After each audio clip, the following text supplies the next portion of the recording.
And we are live. Welcome, mystery and thriller fans. I'm your on-air host, Sara DiVello, and I am so excited to present to you tonight Hayley Krischer, who's here to tell us all about her brand new book, These Falling Girls. Hayley, welcome to Mystery and Thriller Mavens. Tell us about this book. Hi, thank you so much for having me. Here's my book, The Falling Girls, Yay! the cover. And Gorgeous. yeah, thank you for having me. So The Falling Girls is about these two best friends, Shade and Jadis, and they're both in high school, and they're like the kinds of best friends that are completely inseparable. Mm. And they like are constantly sharing clothes and sleeping over each other's houses and just really just like giving each other stick and poke tattoos. I mean, they are completely inseparable. One person starts, the other person begins. But Jade also has this kind of background in gymnastics, and so she's always kind of obsessed with seeing the cheerleaders Mm. and what they're able to do and what they can do with their bodies.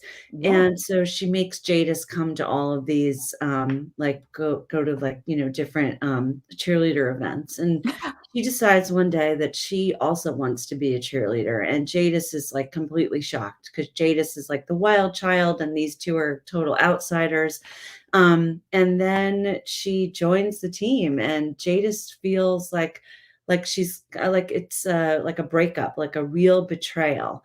And but then it gets even worse when Shade decides that she's completely drawn to a group of like mean girls called the Three Chloes, and she becomes really like kind of entranced by them and is fascinated by them and their dynamics and who they are. And she especially becomes best, like very super tight with the head cheerleader.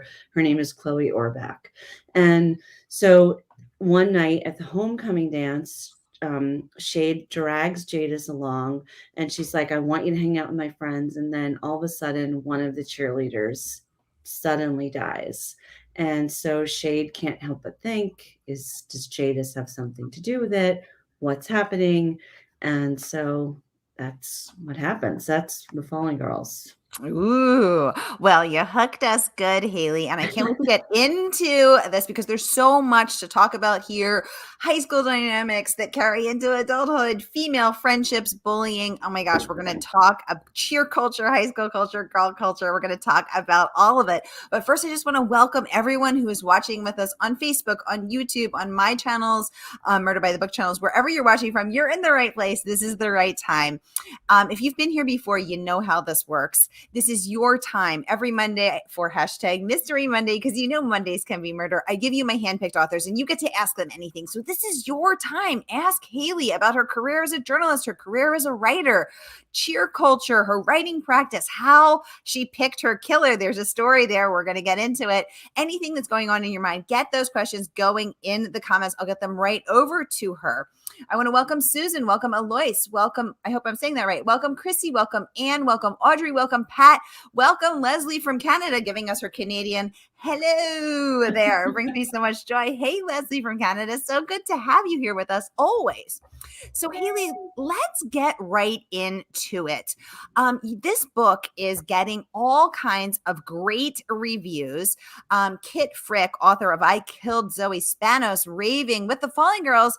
Hayley has woven a suspenseful, poignant, and tangled web of friendship set against the electric backdrop of high school cheer. Like teen girlhood itself, the intensity of these friendships is sometimes beautiful, sometimes dark. Like the best thrillers, it is ultimately deadly. So Mhm. let's talk first about this review and about the intensity, both the beauty and the darkness of female friendships at that age and always. Why did you choose to write this as a YA book instead of an adult book? Oh, that's a good question. I tend to like just write generally. I love writing about that time in teenage girl world. I'm always by it, and I think I'm going to just forever be fascinated by it. And so those stories as a journalist are always the stories that I'm drawn to. And so I think that's why I write about these books. My first book also was a YA contemporary. And So I read this story many years ago about this girl, Skylar Niece, who was killed by two of her best friends. And yeah, really awful story. She was 16 years old, and the two girls ended up going to jail. And I really couldn't understand. And I think anybody who knows the case couldn't wrap their brain around why they would do it. And I sort of was fascinated by what happened between these three girls. How could these two girls just completely plot to kill her, take her out of the house one night and do it? Um, and then one of the girls, when she was finally caught, admitted to the police, we just didn't like her anymore when they asked her why she did it. Which, you know what? I didn't buy it. It didn't make any sense. There was something else going on. And so if you look back at all of their Twitter, this was happened right when Twitter first started. And so they would get into all these fights on Twitter, and like everyone in town at school knew that they were constantly fighting. And they had this very intense struggle with each other that, you would want to say, sort of as an adult, a healthy adult, like, hey, maybe you guys aren't good for each other. Maybe this is not a healthy friendship. Maybe you're not getting what you need out of this. But instead, it just kept like getting layered and layered of all this toxicity. And so I was kind of fascinated about like what happens before, best friends who are especially super, super close, what happens before that moment where the friendship breaks up?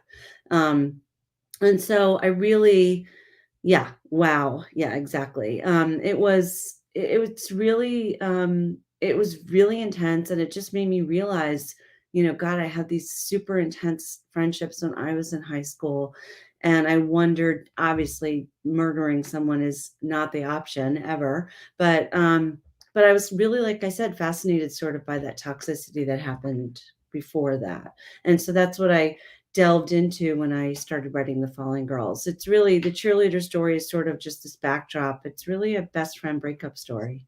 Mm, a best friend breakout story, and it's so fascinating because when I first of all I hadn't heard of that case. That is crazy. Yeah. But we see it's such an intense time because of course they're very young, and hormones are raging, brains aren't fully formed, everything is so dramatic and so intense.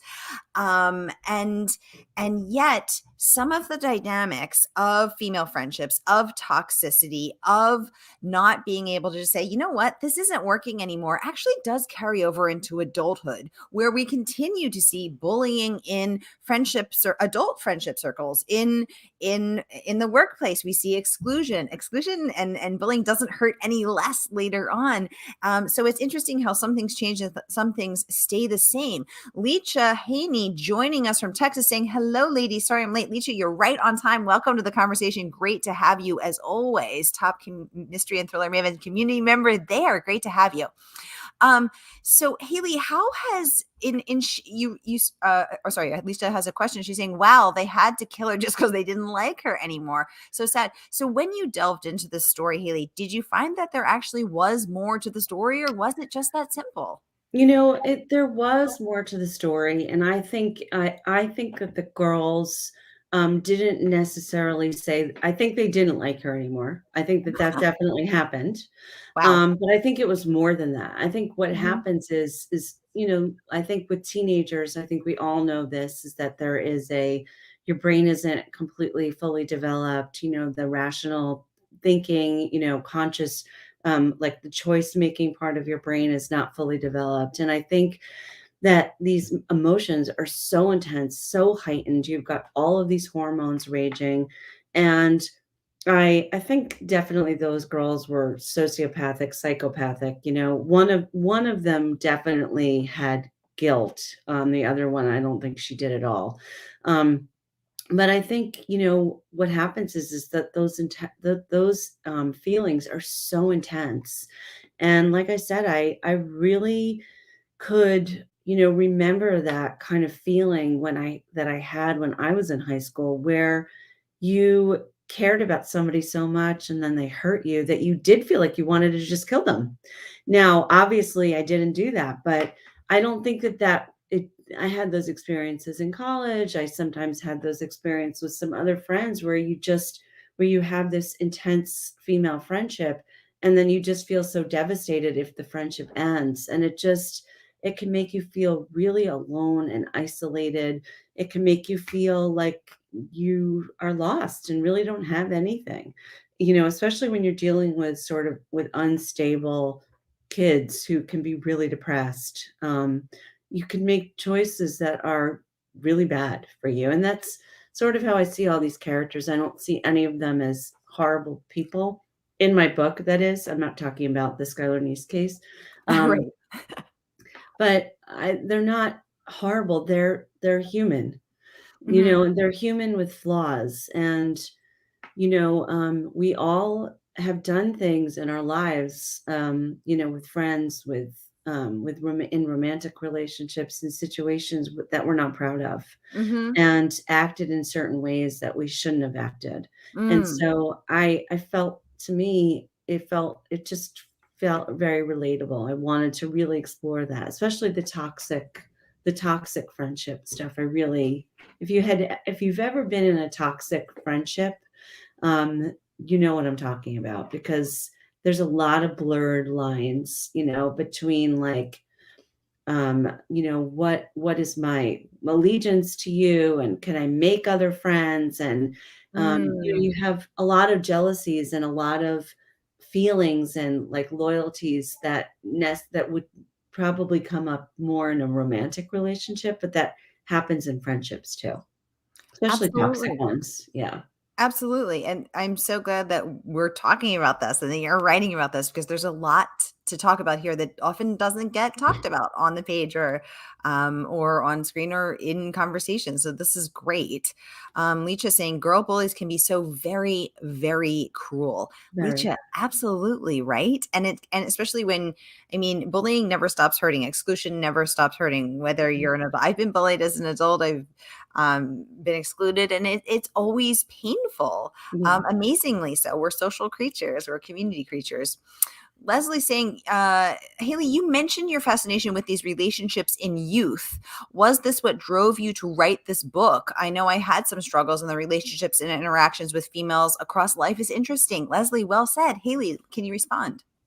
Yeah, that's a great question. I just was realizing, through my book tour actually, and talking to so many women about their friendship issues, that I realized I probably also was writing this book because of some of the friendships that I've lost, and even in the past 10 years, recently, not just in high school, but some friendships that didn't work out for me personally. And I think it can be heartbreaking. It can make you feel, you still think about those friends just because they're not in your life. And if you don't know what happened, if you're not the person to break up with somebody, then you can often think about over what happened. Why isn't this person in my life anymore? Was there something I did? Sometimes you're the person who broke up with someone else, and it still hurts, right? I mean, it still hurts like just as much. And so I think, I was writing this book during the pandemic, um, really cut off from so many people. And so I think Mm, that a lot of that feeling and that, really kind of came through, you know, um, mm. but definitely it's not just stuff that happened when I was a kid. It's definitely also taken from things that happened as an adult. Leacha adding, yes, a lot of times girls that hurt other girls is only because they are envious of the one they hurt. Being words are actually hurting them. And I think Yeah. we hear that a lot, right? Oh, she's trying to put herself down because she's jealous of you, or she's envious of you. And I always thought it was something to make the person who was being hurt feel better. Like, oh, but actually, do you think that's true, Haley? Yeah, I do. And I think it's not, I wouldn't necessarily say envious. But I think envy, and I do mention this in the book, and I think I did. In fact, I might have been like a former draft, but um, I think envy is really equivalent to hate, and it's Ooh, not just, it's different than jealousy. And you're not just saying, "Oh, I wish I had that." You're like saying, "I wish I had that, and I hate that person because of it." And so I think that there's something to say, in, especially if you're not the victim, because if you're a victim of bullying, or if you're a victim of, of somebody, targeting you, then you're not necessarily going to be able to see what's happening for the other person. But what I tried to really do in this book is show what's going on behind the scenes of why people are acting, why these girls would act a certain way, why somebody would be so cruel, and it's typically because something's going on with them. There's something wrong with them.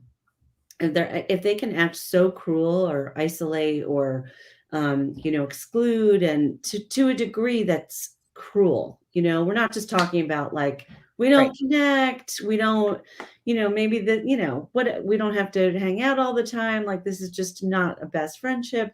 Like I think, I wanted to really delve into what that person looks like and what's happening Mm. for them at home. I write a lot about mothers and daughters in this book as well. And so there's a lot of stuff that happens between the moms and the daughters, that these girls are acting a certain way because there's stuff happening at home. So Leslie saying these experiences shape us, whether negative or positive. Now, 100%. Haley, you yourself were a cheerleader in high school, and you shared that was actually a positive experience for you. You weren't facing, three Chloes who were. You tell us about your good experience. The cheerleaders were like the sweetest girls ever. They were so nice to me, and I was the worst cheerleader. They had so much patience for me. And I, like my lead character, Shade, also had like a lot of gymnastic like background. I was just really self-taught. I have Shade being way more, she actually was, she was really super competitive. Um, but I saw cheerleading, I think, as a way to maybe kind of get out of that of the person that I had, like, that I was. I was sort of like, was smoking cigarettes in the bathroom. I was kind of like, not really, doing the right thing, not making the right choices, being a little bit of a rebel. And so I think that, like, in hindsight, I probably joined the cheerleading team, or wanted to try out for it, because I went to a very large school, so you had to try out. Um, I think I wanted to do that because I needed that sort of that structure in my life. I think that I wanted sort of like those rules and boundaries, and like a place to actually go every single day after school and have, that kind of diligence. And I think I was looking for that. Once I got on the team, it was a lot harder for me to follow the rules because of who I was as a kid, that I really had a hard time with. Um, but I stuck with it. In fact, I remember trying to quit when I got to basketball season, and my mother was like, "You worked so hard to get on this team. You can't quit. You quit everything. You have to stay on." And I listened to her because I think I really wanted that. Again, I think I wanted sort of that structure. But Mm, but yeah, I didn't the cheerleaders in my book, I think, are also, they're girls who are super intense because they want to do well, and mm. they are athletes. And I think, like everybody else during the pandemic, I watched the Netflix docuseries Cheer, which was unbelievable to watch these girls like fly 30 feet into the air. And they got hurt a lot. And so when I started doing some research about it, I found out that cheerleaders were only second to football players in injuries during practices. And you could see why, because they don't have any pads, they don't have any helmets. Not that, I mean, they're doing stuff that is so dangerous, some of these squads. And so I really wanted to show that these girls wanted to push their bodies. They're badasses. They're very tough, strong girls and they're super athletes, and I wanted to give them the respect that they deserved. I love that. I love the that because I think there's this idea that, cheerleaders are just wearing little, little outfits or little pom-poms, but actually they're athletes and the Yeah. stuff that they're doing is especially now is more gymnastics and extremely physically challenging. Mhm. Welcome to the conversation, Brenda. Welcome, Karen. Welcome, Melinda. Welcome, Sally. Welcome, Matt. Welcome, Carol. Let us know if y'all have any questions. Um, Hayley, Kathleen Glasgow, the New York Times bestselling author of Girl in Pieces and You'd Be Home Now, raved that this is a compelling, crushing, and spot on story about toxicity, feminism, and friendship. The Falling Girls is a knock your socks off novel that packs an emotional wallop, a gorgeous and powerful book about American girlhood. I Mm. loved that I blurb. love her. That's a really powerful, concise, incisive blurb. I feel like when a blurb gets it, it gets it. And clearly she got this book. So Mhm. let's talk about from a craft perspective. Mhm. How do you pack a quote emotional wallop? Oh, God, that's a great question. Um, Again, I mean, I think having this platform of where I knew I wanted to write about this toxic friendship and what happens when girls are have this super, super hyper intensity and they to the point where they might wanna hurt each other. Um, because girls are definitely have rage and they have feelings of rage and anger, and they don't just all keep it nicely tied up in a bow. And so I think to pack an emotional wallop in any story, you have to go so deep that it you don't want to even keep going. You have to be uncomfortable yourself to the point where you're like, when I was writing it, I was saying, this is too much.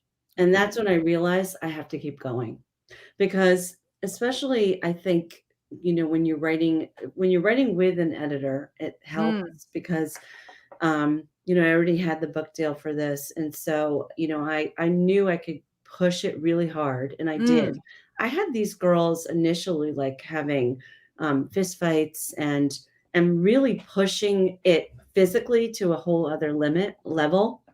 And my editor was like, you know what? I think we could pull this back because I don't think that they have to be so physically intense to each other because they're already working so hard as cheerleaders. So let's mm. see how they do if they can, like, let's see how that feels, to want to hurt somebody, but you're not going to. How does that feel? So I think there are ways to delve into that sort of emotional wallop when you're writing. But I think it's about really going as far as you could take it if you want to feel uncomfortable and really pushing yourself. If you don't have an editor, maybe you have a friend to read it and they could say, this is good, keep going, or an editor will say, let's pull it back a little bit like mine did. And did you feel that that was ultimately the right decision to pull it back? I did. I thought, all Okay. right, let's try it, because I'm always very open. I'm not one of those writers who I'm like, this is the only way it has to be. I think when it's very collaborative and you're so isolating as a writer. You're just by yourself and you're, with your words and reading and, your computer. It's great to be able to have somebody to sort of put, who to bounce ideas off of. And that Mm. could be an editor. I have friends who are readers. My husband is an incredible reader of mine. And I just really ask people to tell me the truth. If you don't like it, tell me why. I really want to Mm. know, I want to understand how you're feeling. I don't want to convince them out of their feelings. I want to know exactly why they're feeling that way. Oh, I love that, Haley. Leachy would like to know, did you have to do a lot of research for your book? I did. Oh, the Tell us about cheerleading that. research was the most intense research. It was like writing an article, writing an article for like a year and a half. It was I wanted to make sure the cheerleaders were not going to come after me and say, "You got this wrong." So I watched so many YouTube tutorials about different tricks, and I read so many cheerleading blogs and message boards, and asked people so many questions. Again, I got also very lucky that my editor had been a cheerleader in college, and so she would say, "This isn't right. You wouldn't land on the left foot, you would land on the right foot." So we got extremely technical. And then the copy editor also got really technical along with us. We all got sort of very into it. Like, okay, this is exactly what would happen. Your hand would be here, her foot would be here. Yeah, it's no joke what those women do, and boy and guys. There's plenty of male cheerleaders as well. It's no joke what they're doing. So, Did you dust off the old cheer costume and give it a whirl, Haley? oh my God, yeah, I don't know where that is. Did you Um, try? Did you do any cheering or any gymnastics? yes, I mean, I think that when you're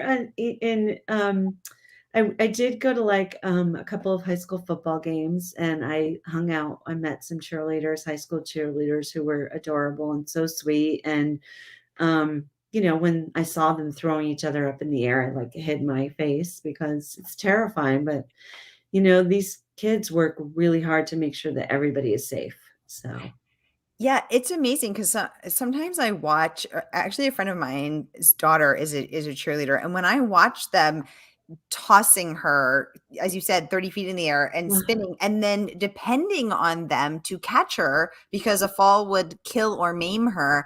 I mean, it is terrifying and amazing. It is a physically challenging. It is amazing to watch. It's fabulous. I mean, I love gymnastics, so I'm fascinated. yeah, yeah. Um, Well, there's a great documentary if you like gymnastics, for anybody else out there. It's by Erin Lee Carr, and it's called I think A Heart of Gold, and it's about the gymnastics who were all sexually assaulted by Nasser, their doctor, their team doctor.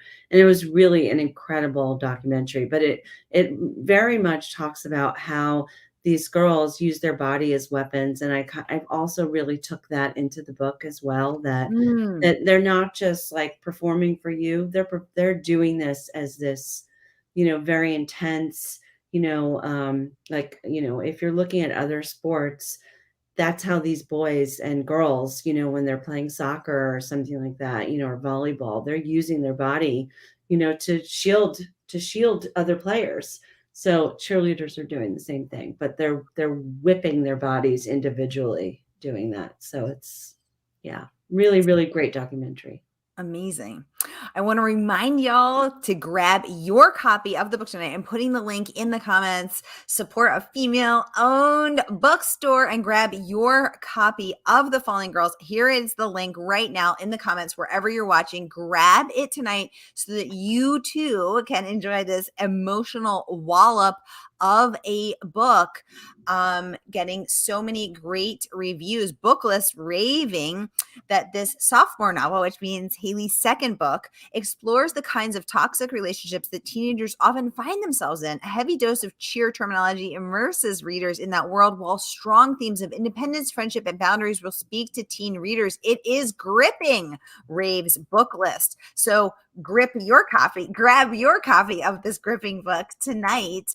I'm popping the link in the comments to that review as well. Hayley also wrote an article about cheer culture for the New York Times. I put the link to that as well so that you can check that out. Now, Hayley, how would you say that your training as a journalist informed and shaped and also differed from writing a book? Did it help you to write more succinctly? I know I can ramble on but you're maybe you used to writing articles, you write a tighter writer, or was it two totally different animals? Fill us in on that. Yeah, that's good. Also a great question. I think when you're writing fiction, you have to just kind of write very messy and very Mm, sloppy, and just kind of allow all of that to sort of fall on the page. I do something similar with I tend to write very long articles when I'm writing mhm. when I'm doing articles, features. Um, but I think with writing fiction, you have to sort of always think to yourself, more, write more, Mm, because you can mhm. always take away, because adding is kind of constantly part of the process. And so, for this Cheer Mom story that I wrote for the New York Times, I think I sent my editor like 4,000 words or something insane.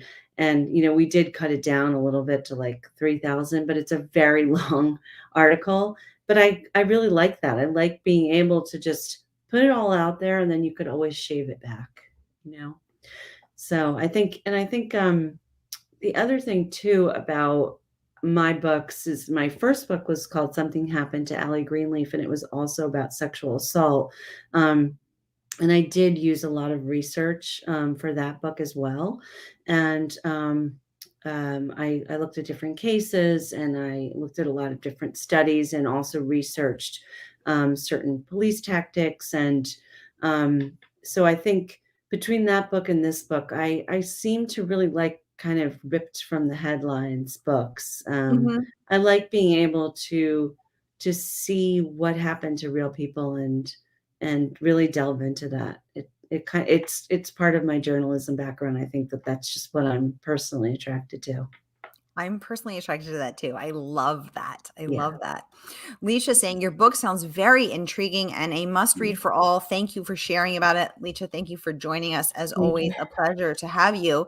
Kirkus also raved about this book, saying high school drama cliques, jealousy, obsession, the power of friendship, and the toxicity of codependence are explored with sensitivity, all balanced seamlessly against family dynamics, making an unusually complex story. They called it engrossing. Congratulations on that rave review from Kirkus, who I believe the New York Times called reliably curmudgeonly, reliably cantankerous and curmudgeonly. So we know that praise don't come cheap. So congratulations on that amazing review from them. I just want to make sure I didn't got everything here. Oh, I want to include Jessica Goodman's review. She called this book riveting. And the praise just keeps coming. A riveting, intimate portrayal of just how intense and all-consuming female friendships can be, urgent and piercing. The Fallen Girls is a gut punch of a book. Jessica Goodman, New York Times bestselling author of They Wish They Were Us and They'll Never Catch Us. Hayley, it looks like we're almost out of time. So if anyone has any last questions, we have 2 minutes left. So get your questions going for Hayley. Hayley, if there's anything that you would like to share with us. Oh, I wanted to make sure to ask you, Yeah. Hayley, you changed your killer 3 times. Tell us the story. Oh, yes. Who was the killer and how and why you did it? You know what? I This was my first thriller, and I really had such a hard time. I felt so bad. Characters are like your babies, and I felt so bad. I had like, I could not decide between a couple of killers, and I was just every time I went to my editor, I kept changing it. And she was very sweet about it. She was like a therapist to me about it, because I'm like, I don't know what to do. I don't want to make this person a killer. I just, I think that when you get attracted to your characters, I don't know how other thriller writers do it. They just like kill people off, and it's, no big deal. It's constantly book after book. That person's gone. I had so much guilt. I felt terrible. So I kept going back and changing it. How did you finally make the decision? You have to just, I finally just went into like really the psychological depth of it. Okay. What are the stakes for this person, and what are the stakes for this other person?